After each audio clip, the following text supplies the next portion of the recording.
Welcome back to the Kingsway Podcast. Welcome.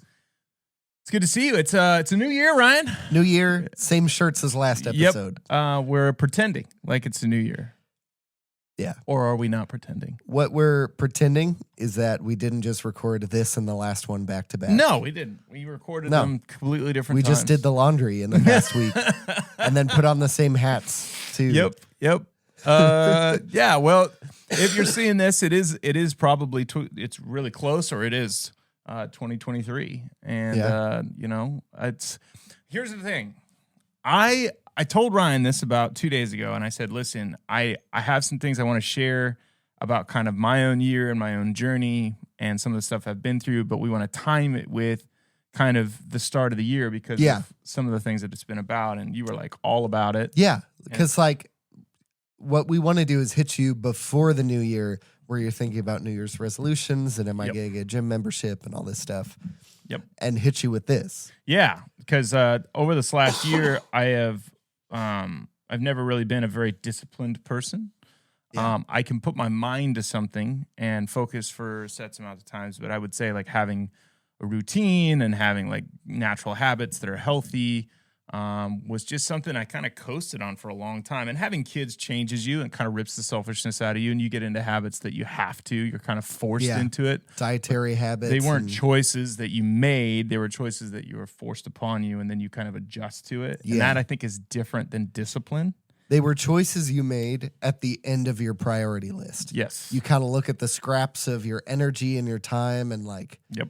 Well, and even some of the ways you adjust to like sleep schedules and, bringing things and adjusting what you cook and all that it wasn't really something you ever chose. Well, this last year I made it kind of a priority after a little bit of scary doctor's appointment and just kind of being told, like, hey, some of the things you're dealing with, like I was dealing with sleep apnea. I was dealing with a lot of insomnia. A lot of insomnia at the beginning of the year, especially.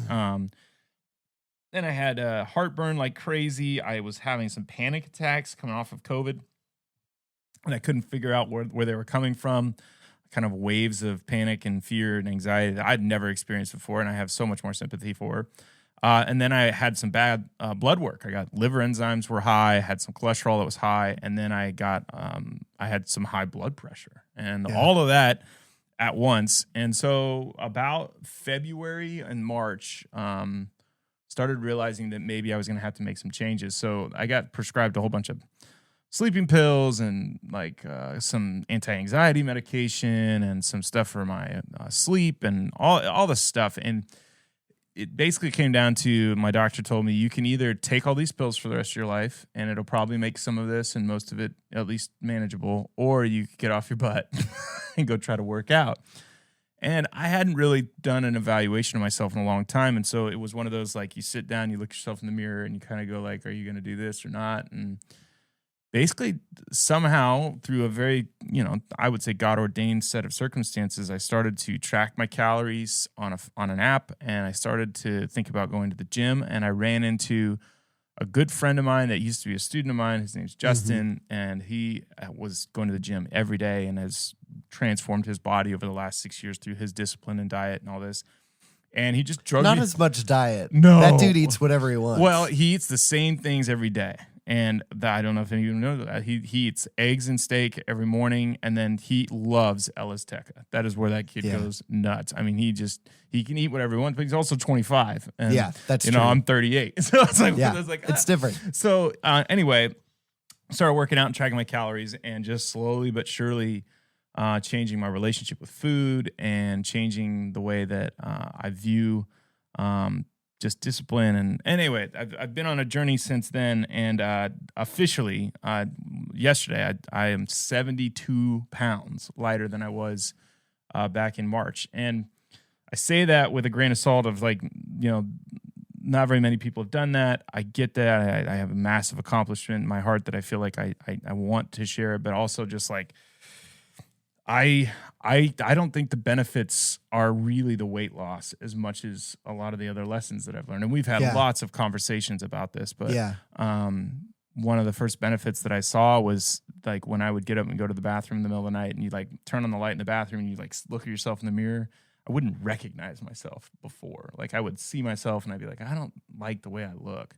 And now it's almost the exact opposite. Where like I go and I look in the mirror and I'm like, oh, I recognize myself. That's who I am. I see my value. Because in high school, and this is true for a lot of people, you weighed less, you were a lot more athletic, and you wouldn't necessarily work out all the time. No. But you were like a part of sports most of the year and stayed pretty fit because of that. Yeah, and it really was like kind of a slow, 2 to 3 pounds. And I'd done diets before, but most of them were like keto and crash diets, but I'd never really changed my relationship with food. And then I really had never partnered working out on a consistent basis with it. Yeah. And I cannot stress enough. And I have to tell you, I'm not just doing like those two things. I've done cold therapy. I mean, I'm doing massive amounts of lifting, but also cardio at this point. Like it's not that I'm just, I'm using, the sauna, lots of different stretching and mobility stuff to keep my dexterity as well, because I am a little older and trying to prevent injury. And I've had a lot of different people helping me along the way. But one of the things I wanted to talk about, and the reason I wanted to share this, was I wanted to maybe point people to resources that helped me, but also just possibly start getting someone to, if you're listening, just getting someone to take a step towards some healthy changes. And one of the reasons that I started to make these changes in my life was I didn't realize how much my eating had become a coping mechanism. Yeah. And it's really scary to talk about, not very fun to talk about whenever people are like, how'd you lose all the weight? You're just basically like, I had to stop eating all the things I really loved a lot. I had to change everything. I changed everything. Like, it wasn't a pill. It wasn't no. I'm going to cut out wheat or No. something. It wasn't like, and it really became understanding, how much food really was in control of my emotions, in control of sometimes how I felt during the day, in control of whether or not I felt like the day was successful or good. And when I got stressed, it would unstress me. And it really just reshaped that. I think that's been the larger change than anything is constantly having to watch myself, because it doesn't go away very quickly. That relationship has to be built over time, and change your taste buds and change your desires for what you're craving, and then ultimately learning how to say no. And then ultimately too, like this is where I'm at now, where you can say yes to some things that you hadn't been able to for a while, because now you're more to a maintaining stage than you are to a losing stage. And you can be a little more creative too with it. You were talking to me about that a lot, where it's like, it's not that I can't have pizza, but if I'm trying to be smart about food and not let food control my life, how can I change pizza and limit pizza to a sustainable amount? So getting a thin crust or a cauliflower crust, and toppings make a big difference. So doing a margarita pizza instead of a meat lover supreme, whatever, like loaded down with pepperoni and all this stuff. And those kind of choices help you still enjoy food and not have a Quaker, I think this is right, a Quaker relationship with food, where like I hope I'm not wrong. I hope I'm not just spewing misinformation. Yeah. But I'm pretty sure that it was the Quakers who invented cereal, because they wanted a food source that was sustainable, that was reasonable, and that didn't indulge you. They didn't have sugar cereals. They just had like cornflakes with no sugar. Yeah. So that they could have a food that wouldn't like become an idol. And they wanted them, and like a lot of monks before them in different traditions, like wanted to alleviate pleasure from your life so that you could not rely on any of those things or crave any of those things, but then replace those with prayer and other stuff. And this is not exactly what we're talking about. No, but it's close. But there's a control over your life, a control over your food, rather than your food controlling you. It's a little bit like when you use caffeine as kind of like the constant way to keep yourself awake. Yeah. It loses its effectiveness eventually. Like you have to take more and more and more. And I feel like with food, you lose the ability to enjoy it. And it becomes something you have to have, and you have to have it in the way that you want it in order to be okay. Yeah. And as weird as this sounds, like that relationship with food has always been there for me. Like I think about back to my childhood, like I had such a good metabolism. I could eat whatever I want. I had a 6-pack and I was ripped, and like, you know, I didn't have to lift very much in high school because I'm just kind of naturally genetically strong. I know this sounds like I'm being super humble right now. But if you see Trevor's dad, you'll be like, yeah, that's a stocky dude. Yeah. That's a guy who looks like he doesn't work out, but also is strong at the same time. He doesn't have to worry about it because his body has always responded in that way. And I mean, even at the age that he's at now, and I you know, he's still strong, and very capable and able. Yes, and that's how I've always been. But then, you know, that was some of the first signs of maybe that I need to reclaim some territory. And like that's literally what I used to say. I'm like, I'm reclaiming territory. I've not been there, which I have learned so much about getting into shape and nutrition and figuring out lots of little things. But one of the ways I started to discover that I had lost that was I was actually with Cooper, and we were at a playground, which is my middle son, he's 9, and he had never done the monkey bars. And he was trying to learn how to do them. And it was this terrifying moment where something that I had done my whole life, that I had swung and rock climbed and done all this. I went to show him how to do the monkey bars, and I couldn't do it. Couldn't even hold myself with my hands on a bar and not fall off. And I remember like being like, when did that go away? Like, when did that leave? I didn't realize that wasn't there anymore. And you had been a little active before you started working out in like disc golf and other stuff, which isn't like regular intense cardio. It's like playing baseball, where it's like, there's some activity for about 15 seconds, and then you walk. Like you're walking. That's all it is. And I had hurt my hamstrings. I had I had COVID pretty bad at the very start of 2021, and it really wrecked my lungs. Yeah. And I never really fully recovered. That was kind of the start of the down, where like taking the trash out was hard for like 6 months. Like my lungs just never felt like they could fully inflate. And I had pleurisy, which is like this irritation of the lung sac itself, and it really was painful for a while. It's not excuses in the sense of like I had plenty of time to have recovered, but you know, now I'm up to the place where like I can do sets of 15 pull-ups. I can do, 30 dips in a row. I can do probably 75 push-ups in a row. Like I've gotten to the place where like not only have I gotten stronger, but then my body weight's gone down. So it's like this perfect balance of like, oh, sweet. Like when I started doing dips, it was 278 pounds. So this is harder to do dips than when you're 206. It's like 206 makes the dips a lot easier. And that's why my legs were always so big, because when you're fat, every day is leg day. And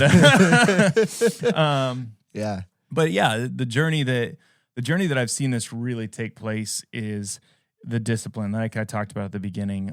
There's a really cool YouTube video that I might attach to here called Atomic Habits, and it's a really cool talk about the power of on-ramps to habits. And I think it's one of the things that I've seen in myself. And he quotes this book called Atomic Habits that has this story about this dance instructor that has been dancing every day for 2 hours for like 30 years. Mm-hmm. And she talks about how she does not have to think about going to work out for 2 hours. All she has to do is put on her dance clothes and hail a cab, because she works in New York. She says, once I hail that cab, I'm going to work out.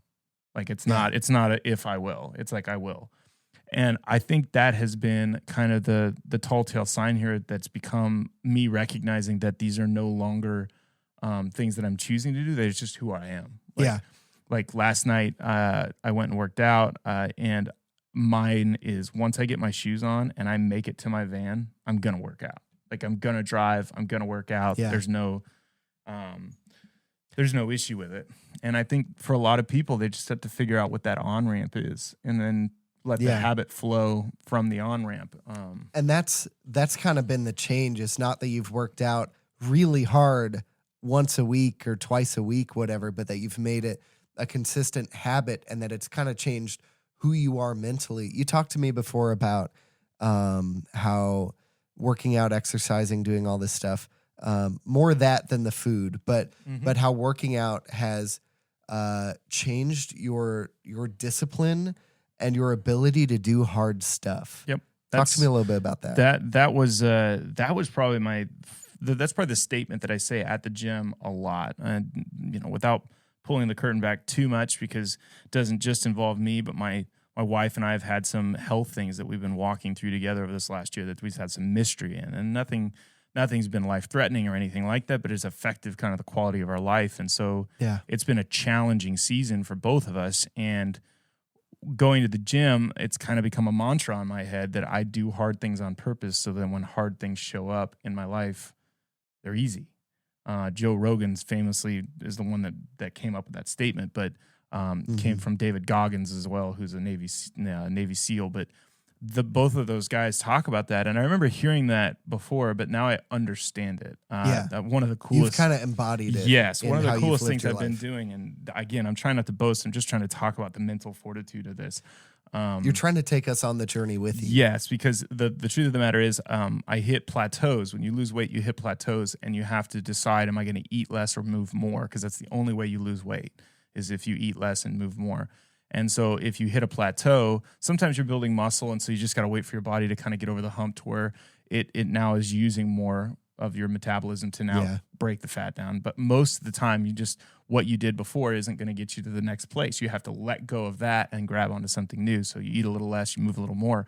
So in October, I started hitting a plateau, and Justin looked at me. He goes, "Yeah, it's time to go to the next level." And so I started working out twice a day. And mainly it's because I was trying to get down to 200 pounds by the end of the year, and I'm like 6 pounds away, and I'm trying so flipping hard. But I started doing this thing called the Stairmaster, and I don't know if any of you have ever tried to take on this evil device that is a fitness tool.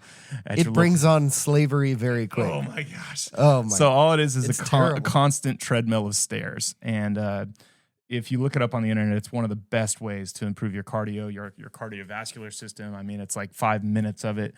They say it's like 3 times whatever you do on that is equal to the amount of distance in walking.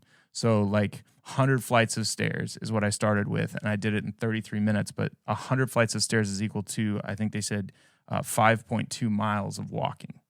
So it's like you walked 5 miles in 30 minutes. I have been working out with Trevor some, and to pull back the curtain, when I got sick, I developed this cough since November 9th, and I've just it's been sad to see. Not felt okay to go back, but I do want to come back when this goes away. And I had flu and COVID, and possibly was taking an allergy medication too long without switching. And that was drying my throat out, and maybe some other stuff. And so, and it turning into winter. So me being inside more, we changed our air filters. We're sleeping with a humidifier, trying to everything I can to get rid of this. But before November 9th, I was working out with Trevor a little bit more, and I did the Stairmaster once for 2 minutes, and I was seeing colors. I'm not, no joke, like a cartoon person gets knocked out, and like the dizziness, whatever.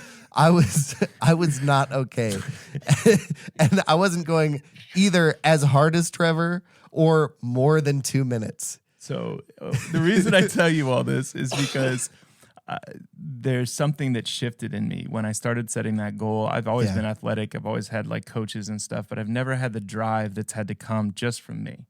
No one's standing behind me. No one's waiting for me to do this. Nobody's going to force me or get angry if I don't. It's just my drive. And so I slowly improved that time of 100 flights down to where on October 31st in 1 month, I moved it from 33 minutes down, and I beat 15 minutes, which was my goal. I beat it in 14:55. Heart rate was 192, about died. Definitely seeing and smelling colors. Smelling colors, seeing sounds. So it was horrible. But I've continued that now to a place where I can continue that 15-minute pace. I've done it 3 times this week at 200 flights. And so doing 200 flights in under 30 minutes. Yeah. And which in my heart rate is staying right around 165 now. So, I just saw the doctor just a couple days ago because I actually have a rib issue that I've been dealing with for about a week. And, just everything in my general health has just improved immensely. And almost every issue that I've gone away, despite, the sleep is still something but I get good sleep at night. It's just still a difficult challenge at times that I need at times some medication over the counter. But for the most part, I have no more heartburn. I've had 0 panic attacks, 0 anxiety. My liver enzymes are back to normal, and my blood pressure is well within normal range. And all of that has changed in literally like 7 or 8 months of working out. I mean, it's more like 8. But I don't know. The working out, I tend to say this. If you're eating well, the working out feels like you're moving forward. And if you're not eating well, working out feels like you're breaking even. Yeah. And so your diet really is the foundation for whether or not what you're doing in the gym is going to have the desired effect. Yeah. I've seen some stuff about weight loss that talks about how working out almost does nothing if you aren't in charge of your diet. That diet is literally almost 100% of the weight loss game. Yep. But diet is an entire lifestyle. Yep. And what it takes to conquer diet, you build that fortitude by working out. So, like once you get to the point where you can control both of them, then Stairmaster equals this many calories equals whatever. But before then, you're probably going to eat more because you work out. Yep. And therefore you might even get less. Healthy is hard to say, but you might actually just gain weight for a while if you don't conquer diet as you're working on working out. I was going to show this. If you're on YouTube, you can see it. But if you're not, then you cannot. But I have this graph of my You should hold it out there longer because the camera might take a minute to focus. I have this graph of my weight loss over the last year, and it's so exactly what you just said, Ryan, where like it's not a linear line straight down. It's got moments where it goes up and down, and it kind of migrates around, and there's like these little plateaus that I talked about. Where like you'll gain a little muscle, and you'll feel like, what the heck, I'm not doing it, and then you'll come back and you'll do it again. And I watched YouTube till I was blue in the face to try to figure out what to do, and everything that I learned and was ready for, I've experienced. Like, it's insane. So if you've been in shape before in your life, your muscles actually have memory cells. They have these little things called memory receptors in your muscles, and they know how to snap back into shape. But if you've never been in shape in your life and you've never had it, you don't have those. And so the process can be much longer, and the results can be much smaller, or in shorter periods of time. It's impossible to do. Now, I had those, and so once I started working out, the fat maybe didn't come off right away, but the muscle came back pretty quickly, and that started to be kind of the engine that burns more of those calories. One of the things I can just tell you, I would not have succeeded without two things. One, or probably three things. One, Justin. Justin knew what he was doing in the gym. He knew how to train, and he knew how to help me not hurt myself, but also challenge myself. And having someone that was checking in on me every day, that I knew was going to show up, that is accountable to himself and to me, that we text each other every day and ask, are we working out? Where are we working out? What are we doing? Even if we're not working out together. Yeah. And that has been a game changer. So that to me is something that I tell him that all the time, that I'm like, and he's like, you put the work in. And I'm like, I know I did, but like next to you, with you, like. And so if you don't have a friend who's like that, if you do, like, latch on and try to like grow with them and lean on their knowledge. If you don't, and you have the money, and you probably do have the money, you could skim out some of the diet stuff that you're spending money on. You can do all this different stuff. You probably do have the money somewhere. If you're like, it seems like I should, but I don't, then you probably the coaching that's available. Finding a personal trainer, absolutely, who can talk about diet a little bit, but maybe like you don't like sit down and make a diet plan with them, but maybe you make some rules or whatever. I think that's the number one thing is you want good advice at the beginning with a good training program with some accountability. And that's what Justin ended up being in a friend. Yeah. And I got very lucky because it would cost a lot of money for him to do what he did for me for free. The second thing is you need to find an app to track your calories. Like I don't care what diet you're on, every body type, every genetic code that is in you is different than every person around you, and your makeup and what works for you is going to be dependent on your diet. And for me, lower carbs, lower sugars matter more than fats. Fats don't matter to me. I can have bacon every day and I can still lose weight. I can still have a gin and tonic every now and then, now with bubbly and lime. That's really low calorie. But as long as I track my calories, I can have margarita pizza. I can have, a turkey melt with cheese and a bread every now and then. And to be fair, tracking your calories is a good habit to make, and it helps make you really food aware. And I think Trevor might disagree with this, but like you want to track your calories to retrain your brain. Yep. And maybe you look it up as a reference 8 months down the road, but I think after a good 6-8 months, whatever, you can kind of figure out. Tracking, I think, is only really important, and this is exactly, I think, where you're going. Tracking is only really important when you're trying to lose weight. Yeah. If you're not trying to lose weight, once you learn what foods are and how much, like, I can tell you that and you know how to read a nutrition label from Taco Bell is 521 calories. I can tell you that. I can tell you that a crunchy taco is 170-ish. And if you make it fresca and do less cheese and whatever, then it's a little less. I don't know how much. Well, and like Mazzio's thin crust cheese pizza is 178 or 187 and per slice, and their pepperoni pizzas is 287. Woo. So just for pepperonis is 100 more calories a slice. So once you learn stuff like that, you're right. It doesn't. Yeah. I track because it holds me accountable, but I also track because it gives me permission when I want to go over or when I want more that I've gained it. And I also use it to track my exercise. So it's like I track how many calories I'm burning. And in this weight loss period, it's vital. Oh, incredibly vital. But later it'll be you've trained yourself for however many months on how this works.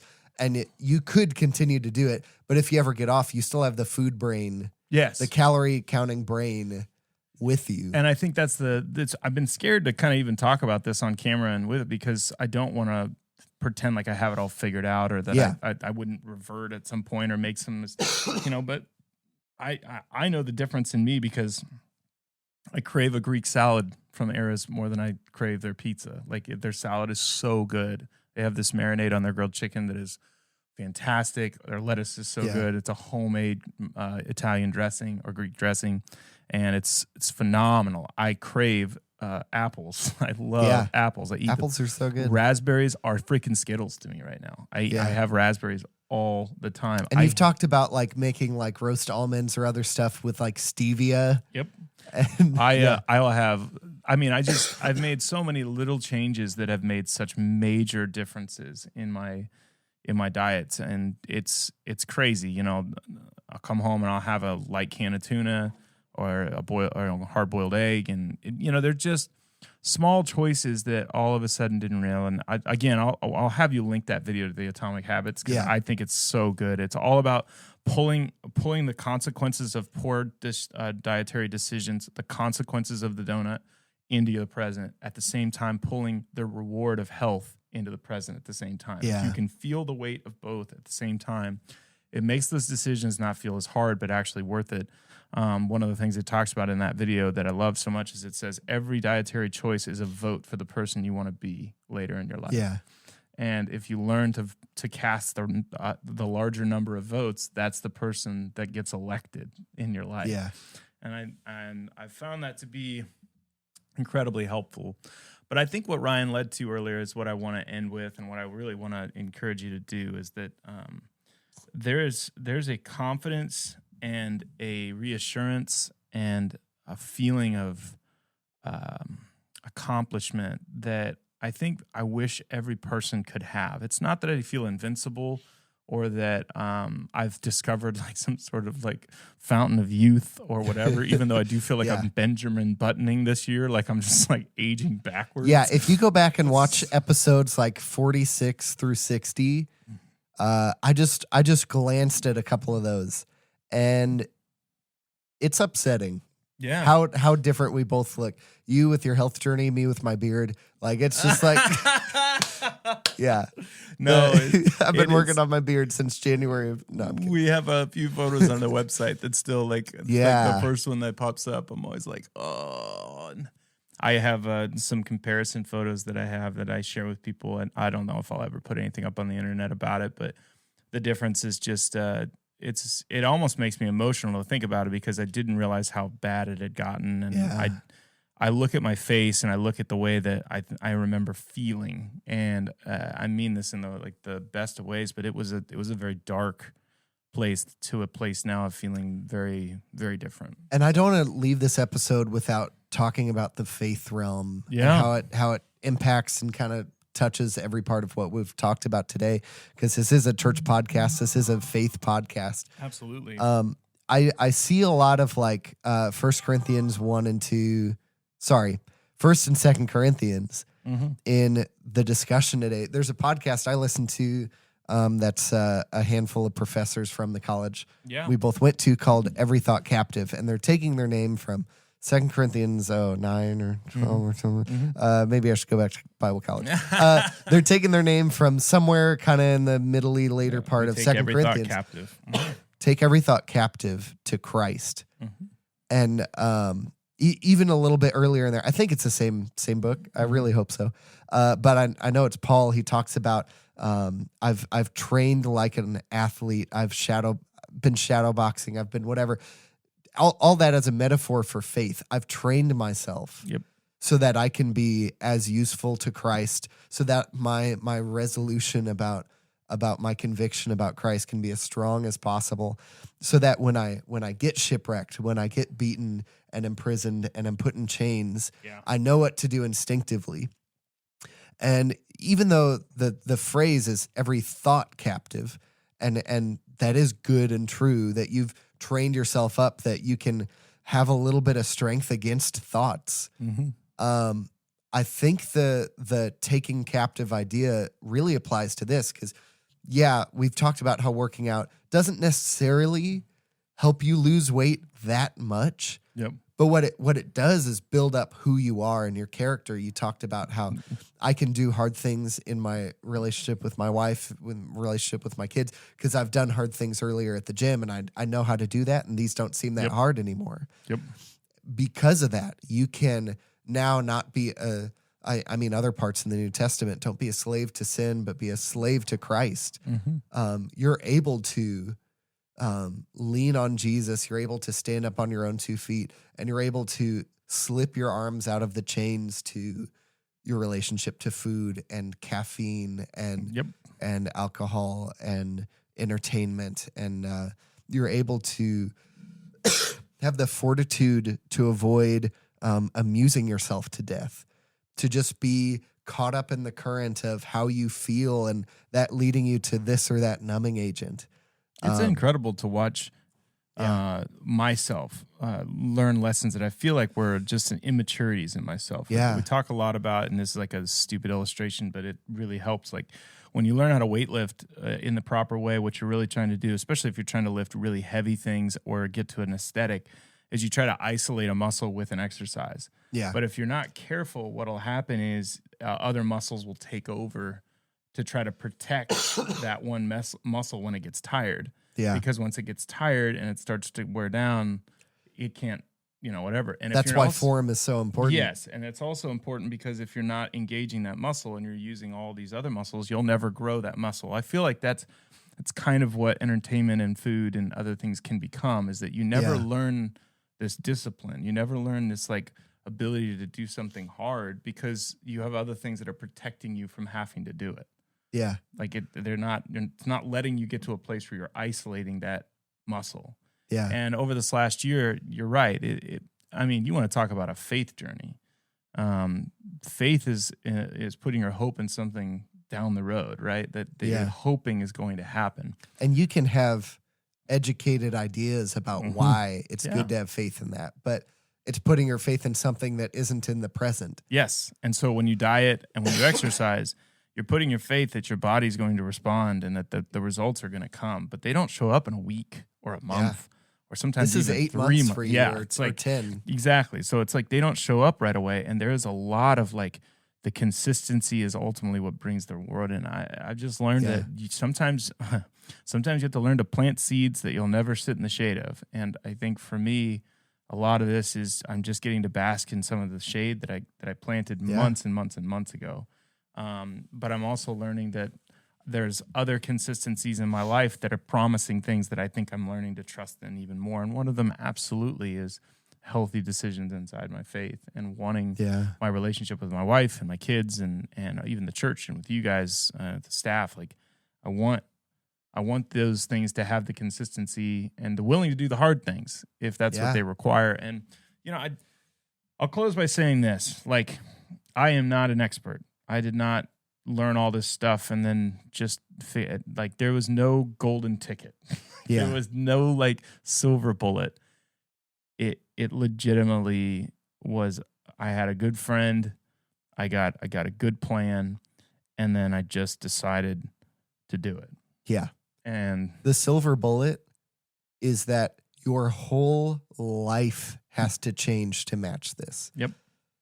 And if you don't understand that, if you think that there's some other silver bullet that won't require you to sacrifice that much, then maybe you'll lose a couple pounds and then put it back on. I felt like Thanos every time somebody asked me, how'd you do it? And he's like, what did it cost you? And everything. He's like, everything. I'm just like, yeah. I mean, it really, but again. But it helps you learn how to sacrifice and prioritize. Yep. And if that isn't like what it takes to be a faithful Christian, not like that will save you, like Jesus won't, but that will.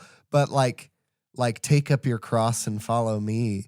Some of us have said the magic words about Jesus, but never wanted to lift that cross and use those muscles. Yep. We don't have like a splintery back from practicing taking up our cross. No. And I think the example that it has been, I have like five close guys that I work out with a lot and I'm around a lot, and the relationship and bond that we have, I think it's going to be like lifelong. I don't know if I'll ever like not talk to these guys in a way, because we have been kind of through the trenches and done this stuff together. And I think when you start to recognize that your faith is absolutely something you are supposed to participate in. Yes, grace is a gift. You're supposed to cultivate it like a gardener. You are. And faith can be something that, yes, you can coast on grace. You can. And God's love will not change for you. But man, there is rocket fuel also in your faith that God wants you to grow and to improve and to see your life get healthier. He wants you to have life and life to the full. And I would tell you, I used to think that meant deep dish pizza, but I think it meant different. And you know, I really just, I wish everybody could experience the high that it is to meet a goal and do something really hard consistently enough and change your life in a way that you see that there's value beyond the sacrifice. And I think in faith, obviously, we have that going on all the time, and the consistency and the love and all that. We see the fruits of that.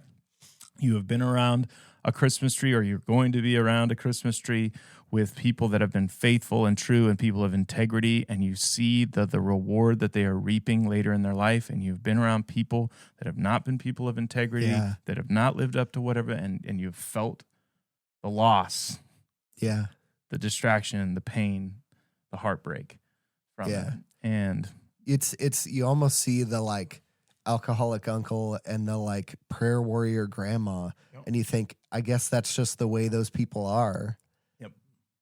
But it's not like they just were those people. It's like they practiced being those people for a long time. And I've learned that the gym is a lot of times a place where a lot of people go to bury pain and to bury heartache. Very beginning, just coming out of all my stuff. That was like one of my favorite things to say. I'm going to go and I'm going to bury my pain in the muscles. And what do we do when we don't have enough muscles? Well, we get bigger muscles. And so it's like the pain just gets buried in them. Put my emotions in my muscles. So, and I really have found the gym to be a place of just unity, and everybody wants to see everybody else succeed, and they're proud of you when they show up, and they're encouraging you. And I think about that all the time, that I hope the church can be the same way, that we're broken and we're in pain, or we don't understand, or that we're heartbroken, that we're in there putting in the work, trying to figure it out, encouraging one another, willing to do it even when it's hard.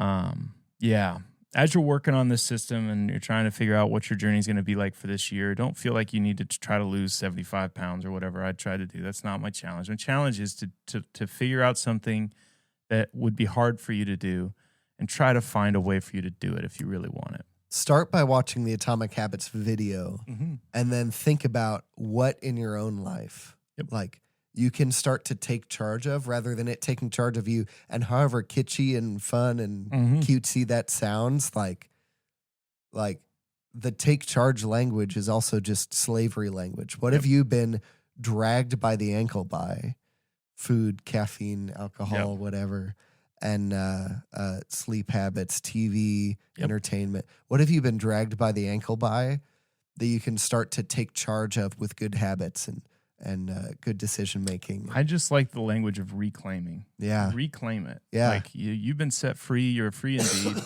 And I feel the tension now more than ever. When something gets a hold of me and I realize that I couldn't let it go easily, I start to very quickly want that stronghold to be destroyed. Like I don't like it in a way that I think I never did in my life. So one of the things that I'll just leave you with this encouragement: whatever you choose to do, whether it's inside Atomic Habits or whether it's your diet, whether it's a substance or some sort of thing that you're acting out in, or cussing, or whatever it is, there's a rule to how stressful a plan should be, and it's an Olympic rule, and it's called the law of thirds. And it's whatever you're choosing to do, there should be a third of the time that you feel really good about it. There should be a third of the time that you're like not sure. It's like okay, not your favorite, and then there should be a third of the time where you absolutely hate it. You're like, this is not what I want to do. Those three things should happen about in equal amounts. So if you had 3 days, one of them is going to be one day, one is going to be the other. And the reason is because if you don't have any sucky days, then you're probably not going hard enough. Yeah. And if sometimes you're unsure, that means that your confidence is being challenged. But if you're not being successful enough that you don't have days where you're enjoying it, then it's probably too hard. Yeah. And so you're not growing in it, you're being crushed by it. Yes, you're being crushed by it. And so if you can work that out, where don't trust one day that you just feel terrible to be the thing that shuts you down, and don't trust a day where just you're not sure. That's okay. Yeah. And learn to say, if every day is just really easy, maybe I should go harder. Yeah. Maybe I should try something a little more difficult. Seriously. And push yourself. So, let this be something. I don't think there's, like you said earlier, the silver bullet is the consistency. The silver bullet is that it is possible. Like there's the silver bullet is that it needs to take over your life. Yep. It's just going to take over everything. And when I say I've tracked my calories for 250 days straight, when I say I've run 200 flights of stairs under 30 minutes 3 times this week, once after going to Silver Dollar City last week. So it was like at 10:30 at night. Add 100 flights of stairs to that number. So, those are the types of things. But when I was driving back from Branson, Katrina looked at me and goes, "You're going to run stairs tonight?" And I go, "Maybe." And she goes, "You are." Because she knows if I say maybe, I'm probably doing it. And that's such a huge change. And I didn't have time to talk about how I feel like my energy level's gone up, how my relationship with my kids has changed. I can play with them and run, and I feel like I'm a better example for what they need to do. I feel like my wife looks at me like I want to be around longer, and that our marriage matters, and that you can be whatever you need to be in life because you have the energy and you have the ability. Yes, and there's no longer questions of like, I don't know if Trevor will want to do that. She knows if she asks, and I have the time, that I'm up for it. And so I think it's just all around improved my life, and I really appreciate if you're still listening. Thanks, Mom, for listening. But if you're still listening to this, I believe every single person can take steps to do some healthy things in this, and it does not have to look like massive weight loss. It really can just be reclaiming your relationship with food, or just starting to do some hard things. Your relationship with your phone and social media. Yes. Like, oh my Lord. Truthfully, and I have work to do there as well. I love YouTube. I'm a YouTubeaholic, but it is possible, I guess. And I don't know if I would have been a person a year ago that would have said, I could do it. So praise be to God and Justin Day. And God and his servant. And I use the Lose It app. So Lose It is what I use. MyFitnessPal is great. Either of those are awesome. So, good luck on your journey. I hope that 2023 is better in every way for you. I am looking forward to figuring out how to maintain what I have achieved and to stay healthy and keep moving forward and keep doing hard things and getting to use this body now that I've reclaimed and figure it out. So it'll be fun. Try not to get injured. So go down in the description, wherever you are, Spotify or Apple Podcasts or YouTube or wherever. Go watch the Atomic Habits video. And then if you're on YouTube, comment. If you're anywhere else, email us at ryan@kingswaymo.com. Yeah, if any of you want to tell us what you're hoping your journey will be. What's that goal you want to work towards? I'd love to see that. And even if, for me, I set that goal, and it's really funny. The app tells you when you're going to get your goal. Yeah. And it told me last March that I wouldn't get it until January. Yeah. And I kept trying to prove it wrong. Yeah. And it was right the whole time. It's right the whole time. So, it's just how it works. Well, Ryan, thanks for letting me share this. And I appreciate the conversation. It really was fun. And I hope for anybody that's still listening, thank you again for paying attention and caring. And man, if anybody else had a journey like that, I want to hear about it. So if anybody's listening and they were on a journey similar, I want to hear about that too. So until next time, I guess hit the subscribe button, leave us a review, do all the stuff Ryan said, and have a great, glorious day in the Lord. We'll see you later. See ya.